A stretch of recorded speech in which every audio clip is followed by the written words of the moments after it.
बारामती विधानसभा पोटनिवडणुकीसाठी उद्या गुरुवारी 23 एप्रिल रोजी मतदान पार पडणार आहे। एकूण 478 मतदान केंद्रांवर मतदान प्रक्रिया पार पडली जाणार आहे। विशेष म्हणजे ही सर्व मतदान केंद्र सीसीटीव्ही कॅमेऱ्याच्या निगराणीखाली असणार आहे, अशी माहिती सहाय्यक निवडणूक निर्णय अधिकारी तथा तहसीलदार स्वप्नील रावडे यांनी दिली आहे। बारामती तालुक्यात एकूण मतदार 3,84,579 मतदार आहेत।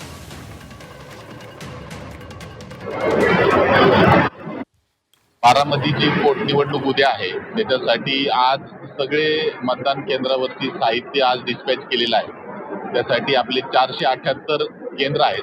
पूर्वीच्या निवडणुकीमध्ये 386 केंद्र होते, पण निवडणूक आयोगाने सांगितल्याप्रमाणे जिथं 1200 पेक्षा जास्त मतदार आहेत अशा ठिकाणी नवीन केंद्र करायचं होतं, त्यामुळे 92 नवीन केंद्र झाली। अशी एकूण मिळून 478 केंद्र आपल्याकडे आहेत। टोटल 23 उमेदवार आणि 24 असे एवढे लोक आपल्या निवडणुकीच्या कंटेस्टिंग कॅन्डिडेट्स मध्ये आहेत।